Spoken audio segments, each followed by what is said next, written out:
Depuis quelle date le premier test salivaire a-t-il été mis en place? Depuis août 2008.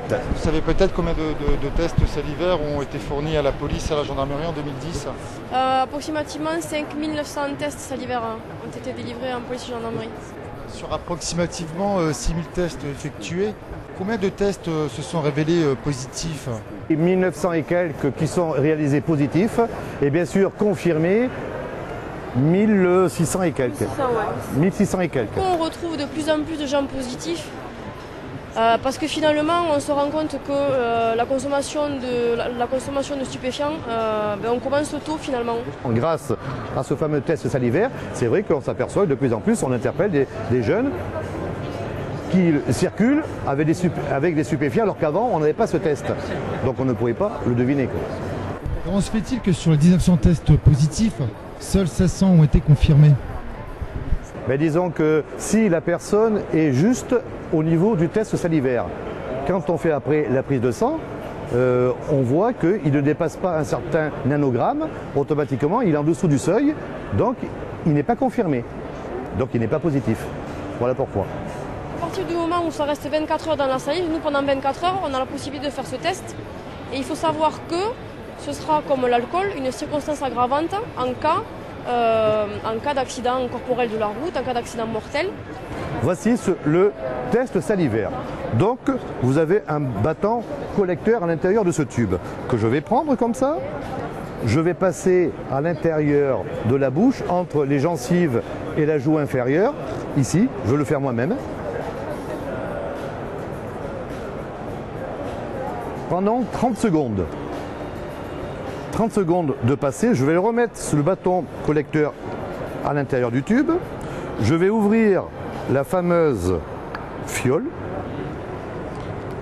un produit de réaction dedans. Je vais mettre carrément le bâton collecteur à l'intérieur. Pendant 10 secondes, je vais le tourner à l'intérieur. Au bout de 10 secondes, je vais le remettre sur son tube. Je referme. Je remue pendant 10 secondes comme ça. Après, ici, sur ce fameux petit boîtier bleu, vous avez deux petits puits. Je vais mettre 7 gouttes de chaque côté.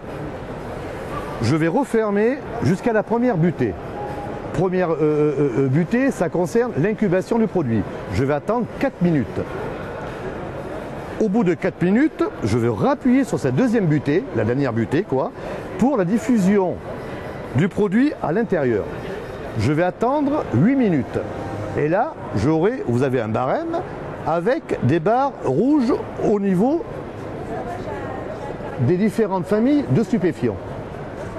Alors vous avez la cocaïne, coque qui veut dire cocaïne, vous avez opiacé, l'héroïne quoi, les amphétamines, donc ecstasy, THC, c'est le fameux cannabis. Là, en face, comme vous pouvez voir, vous avez des traits rouges, qui veut dire qu'ils sont négatifs. Si en face d'une famille de stupéfiants, je n'ai pas de barre rouge, qui veut dire que la personne est positive.